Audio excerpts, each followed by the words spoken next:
Hello दोस्तों, कैसे हैं आप सभी। तो जैसे कि दोस्तों दिल्ली पुलिस के जो है फॉर्म आ चुके हैं और जनवरी तक जो है इसका पेपर होगा। तो ऐसे में दोस्तों जीके का जो है बहुत ही महत्वपूर्ण रोल रहने वाला है दिल्ली पुलिस के एग्ज़ाम में, क्योंकि जीके जो है इसमें 50 नंबर की आती है। तो जीके का जो सिलेबस है वो हम कवर करेंगे प्रीवियस ईयर के क्वेश्चन से। हम डेली जो है प्रीवियस ईयर के क्वेश्चन लगाया करेंगे। तो चलिए दोस्तों, प्रीवियस ईयर के क्वेश्चन स्टार्ट करते हैं। पहला प्रश्न है दोस्तों, निम्नलिखित में से किस वाद्य के साथ संगीतकार तुलसीदास बोरकर संबंधित हैं। दोस्तों तुलसीदास बोरकर जो हैं ये हारमोनियम बजाते थे, तो हारमोनियम जो है इसका राइट आंसर हो जाएगा। चलिए अगला प्रश्न देखते हैं। अगला प्रश्न है दोस्तों, भारत के संविधान के निम्नलिखित में से कौन सा अनुच्छेद राष्ट्रपति के महाभियोग की प्रक्रिया प्रदान करता है। तो दोस्तों अनुच्छेद 61 जो है राष्ट्रपति के महाभियोग की प्रक्रिया प्रदान करता है। चलिए अगला प्रश्न देखते हैं अब। दोस्तों अगला प्रश्न है, गोल गुंबज आदिल शाह का मकबरा किस राज्य में स्थित है। दोस्तों गोल गुंबज जो है ये कर्नाटक राज्य में स्थित है। कर्नाटक जो है इसका राइट आंसर हो जाएगा। चलिए दोस्तों अगले प्रश्न की ओर बढ़ते हैं अब। अगला प्रश्न है दोस्तों, खानवा का युद्ध डैश और राणा सांगा के बीच लड़ा गया था। दोस्तों खानवा का जो युद्ध था ये राणा सांगा और बाबर के बीच में लड़ा गया था। चलिए अगले प्रश्न की ओर बढ़ते हैं अब। अगला प्रश्न है दोस्तों, निम्नलिखित में से किसे फ्रंटियर गांधी के नाम से जाना जाता है। दोस्तों फ्रंटियर गांधी के नाम से जो है खान अब्दुल गफ्फार खान जी को जाना जाता है। खान अब्दुल गफ्फार खान इसका राइट आंसर हो जाएगा। चलिए अगले प्रश्न की ओर बढ़ते हैं अब। अगला प्रश्न है दोस्तों, भारत के संविधान के निम्नलिखित अनुच्छेदों में से कौन सा प्रशासनिक न्यायाधिकरणों से संबंधित है। तो दोस्तों प्रशासनिक न्यायाधिकरणों से जो है अनुच्छेद 323 ए संबंधित है। 323 ए जो है इसका राइट आंसर हो जाएगा। चलिए अगले प्रश्न की ओर बढ़ते हैं अब। अगला प्रश्न है दोस्तों, डमहल निम्नलिखित में से किस राज्य का प्रसिद्ध लोक नृत्य है। दोस्तों डमहल जो है जम्मू और कश्मीर का एक प्रसिद्ध लोक नृत्य है। जम्मू कश्मीर इसका राइट आंसर हो जाएगा। चलिए अगले प्रश्न की ओर बढ़ते हैं हम। अगला प्रश्न है दोस्तों, जल चक्र को डैश भी कहा जाता है। तो दोस्तों जल चक्र को जो है जल वैज्ञानिक चक्र के नाम से भी जाना जाता है। चलिए अगले प्रश्न की ओर बढ़ते हैं। अगला प्रश्न है दोस्तों, 2020 ऑस्ट्रेलियन ओपन में महिला एकल का खिताब किसने जीता। तो दोस्तों इसका राइट आंसर जो है ऑप्शन नंबर 2 हो जाएगा, सोफिया कैनिन। सोफिया कैनिन ने जो है जीता था ये। चलिए अगले प्रश्न की ओर बढ़ते हैं अब। अगला प्रश्न है, 2011 की जनगणना के निष्कर्षों के अनुसार केरल में प्रति 1000 पुरुषों पर 1084 महिलाओं के साथ अधिकतम लिंगानुपात है, जबकि डैश का भारत में लिंगानुपात प्रति 1000 पुरुषों पर सिर्फ 879 महिलाओं के साथ न्यूनतम है। तो हरियाणा का जो लिंगानुपात है सबसे न्यूनतम है। चलिए अगला प्रश्न देखते हैं। अगला प्रश्न है, दहन के लिए निम्नलिखित में से कौन सी गैस आवश्यक है। तो दोस्तों दहन के लिए जो है ऑक्सीजन गैस सबसे आवश्यक होती है। चलिए अगला प्रश्न देखते हैं। अगला प्रश्न है, भारत में बीज फसल बीमा वर्ष डैश में शुरू किया गया था। तो फसल बीमा वर्ष जो है सन 1999 से 2000 तक जो है शुरू किया गया था। चलिए अगला प्रश्न की ओर बढ़ते हैं। अगला प्रश्न है, सितंबर 2019 में अंतर्राष्ट्रीय मुद्रा कोष की कार्यकारी बोर्ड द्वारा IMF के प्रबंध निर्देशक के रूप में निम्नलिखित में से किसे चुना गया। तो दोस्तों इसका राइट आंसर जो है ऑप्शन नंबर हो जाएगा 1, क्रास्टालिना जॉर्जीवा। चलिए अगले प्रश्न की ओर बढ़ते हैं। अगला प्रश्न है, निम्नलिखित में से कौन दिसंबर 2019 में दुनिया का सबसे कम उम्र का प्रधानमंत्री बन गया। तो दोस्तों दुनिया की सबसे कम उम्र की प्रधानमंत्री बनने वाली जो है एक महिला है, जिनका नाम है सना मारिन। चलिए अगला प्रश्न देखते हैं। अगला प्रश्न है दोस्तों, अमेरिका का राष्ट्रीय खेल क्या है? तो दोस्तों अमेरिका का जो राष्ट्रीय खेल है वो बेसबॉल है। बेसबॉल जो है इसका राइट आंसर हो जाएगा। चलिए अगले प्रश्न की ओर बढ़ते हैं अब। अगला प्रश्न है दोस्तों हमारा, टमाटर, प्याज और आलू में मूल्य अस्थिरता की जांच करने के उद्देश्य से इनके उत्पादन और प्रसंस्करण को बढ़ावा देने के लिए भारत सरकार द्वारा घोषित योजना का नाम क्या है? तो दोस्तों इस योजना का नाम जो है ऑपरेशन पिंक पिंक है। ओ सॉरी दोस्तों, इसका नाम जो है ऑपरेशन ग्रीन है, ग्रीन्स। चलिए अगले प्रश्न की ओर बढ़ते हैं हम। अगला प्रश्न है, निम्नलिखित में से कौन सा मान एक अम्लीय विलयन के पीएच का प्रतिनिधित्व करता है? तो दोस्तों इसका राइट आंसर ऑप्शन नंबर 4 होगा, 2। 2 जो है एक अम्लीय विलयन का प्रतिनिधित्व करता है। चलिए अगले प्रश्न की ओर बढ़ते हैं। अगला प्रश्न है, फीफा विश्व कप 2026 कहाँ आयोजित किया जाएगा?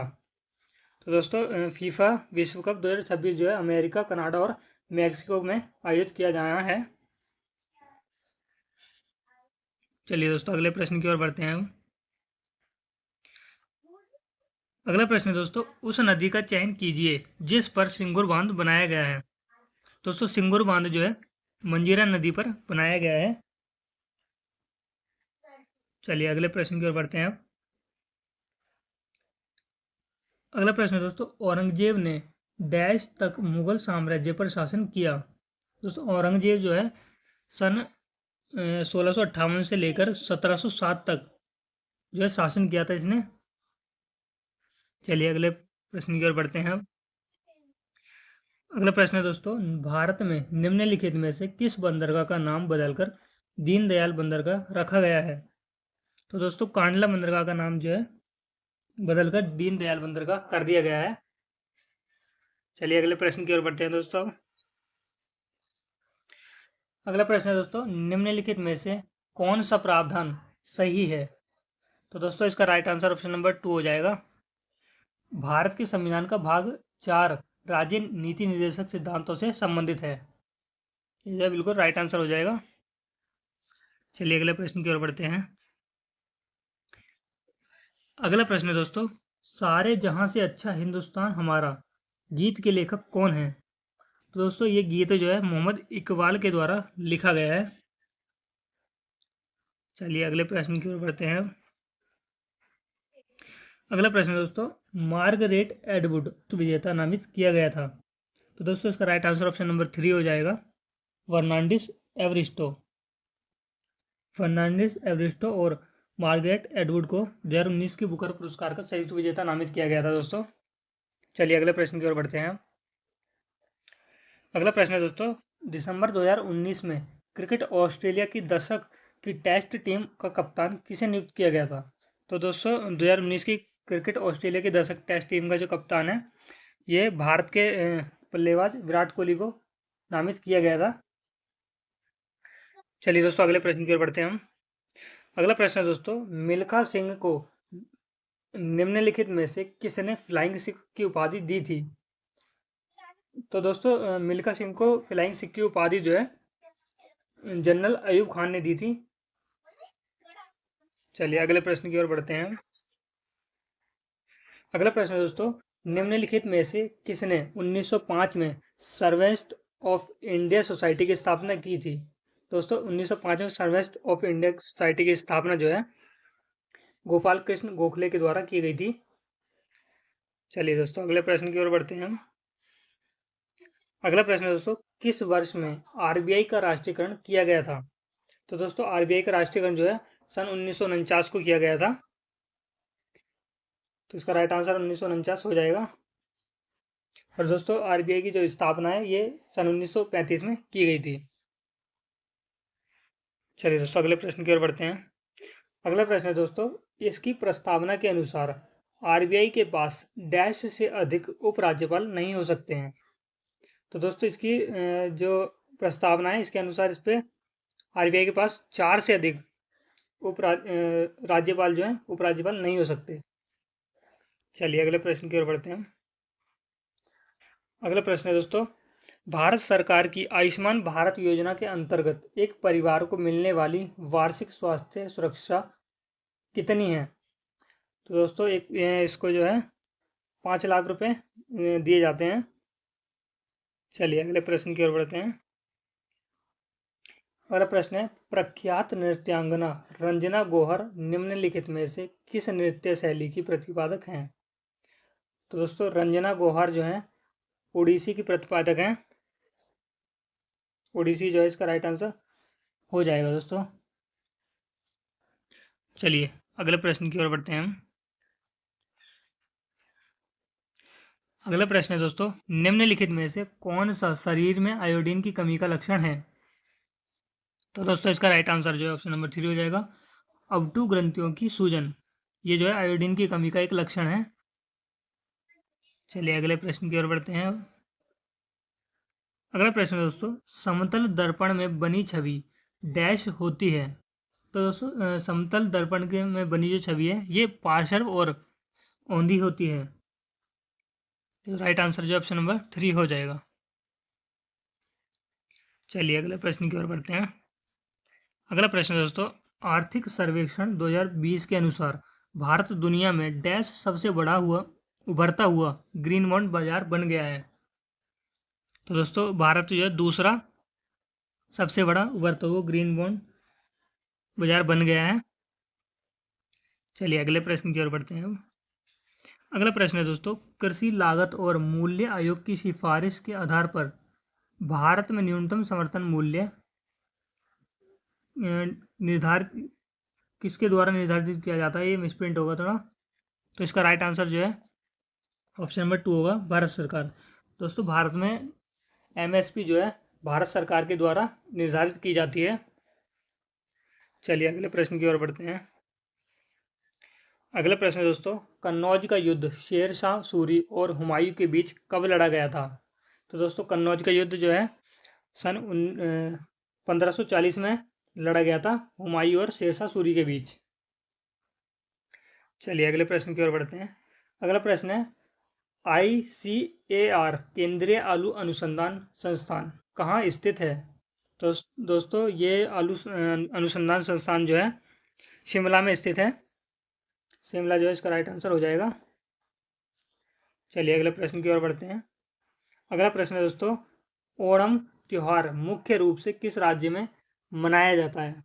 तो दोस्तों ओणम त्यौहार जो है केरल राज्य में मुख्य रूप से मनाया जाता है। चलिए अगले प्रश्न की ओर बढ़ते हैं हम। अगला प्रश्न है दोस्तों, भारतीय संविधान के भाग 4A द्वारा कितने मौलिक कर्तव्य प्रदान किए जाते हैं? दोस्तों संविधान के भाग 4A के अनुसार जो है 11 मौलिक कर्तव्य हैं। चलिए अगले प्रश्न की ओर बढ़ते हैं। अगला प्रश्न है, उस राज्य की पहचान कीजिए जिसके साथ तेलंगाना अपनी सीमा साझा नहीं करता है। तो दोस्तों तेलंगाना जो है कर्नाटक के साथ अपनी सीमा साझा करता है, आंध्र प्रदेश के साथ भी, हाँ तमिलनाडु के साथ जो है ये अपनी सीमा साझा नहीं करता है। तो तमिलनाडु जो है इसका राइट आंसर हो जाएगा। चलिए अगले प्रश्न की ओर बढ़ते हैं। दोस्तों अगला प्रश्न है, सुभाष चंद्र बोस 1938 में डैश कांग्रेस अधिवेशन के अध्यक्ष चुने गए थे? तो दोस्तों हरिपुरा अधिवेशन के अध्यक्ष चुने गए थे सुभाष चंद्र बोस। चलिए अगले प्रश्न की ओर बढ़ते हैं। अगला प्रश्न है दोस्तों, उपयुक्त बेसलाइन द्वारा मापा गया भारत के क्षेत्र में पानी समुद्र में डैश समुद्री मील तक फैला है? तो दोस्तों 12 मील तक फैला हुआ है ये, 12 मील जो इसका राइट आंसर हो जाएगा। चलिए अगले प्रश्न की ओर बढ़ते हैं अब। अगला प्रश्न दोस्तों, निम्नलिखित में से किसने 1939 में फॉरवर्ड ब्लॉक की स्थापना की थी? तो दोस्तों फॉरवर्ड ब्लॉक की स्थापना जो है सुभाष चंद्र बोस के द्वारा की गई थी। सुभाष चंद्र बोस जो है इसका राइट आंसर हो जाएगा। चलिए अगले प्रश्न की ओर बढ़ते हैं दोस्तों। अगला प्रश्न है, निम्नलिखित में से कौन सा राज्य का निर्देशक सिद्धांत है? तो दोस्तों ग्राम पंचायतों का गठन जो है ये नीति राज्य के नीति निर्देशक सिद्धांतों के अंतर्गत आता है। चलिए अगले प्रश्न की ओर बढ़ते हैं अब।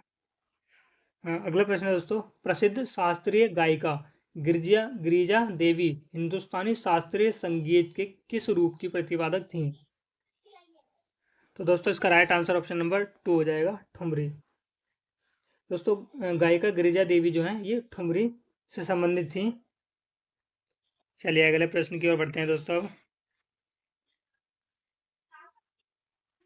अगला प्रश्न है दोस्तों, पुस्तक we are displaced my journey and stories from refugee girls around the world के लेखक कौन हैं?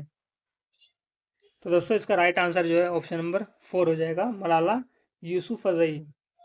मलाला यूसुफजई जो है इस पुस्तक के लेखक हैं। चलिए अगले प्रश्न की ओर बढ़ते हैं दोस्तों। अगला प्रश्न है दोस्तों, भारत के संविधान का भाग 15 संबंधित है। दोस्तों भारतीय संविधान के भाग 15 जो है ये निर्वाचन से संबंधित है। चलिए दोस्तों, तो आज की वीडियो दोस्तों यहीं पर समाप्त करते हैं।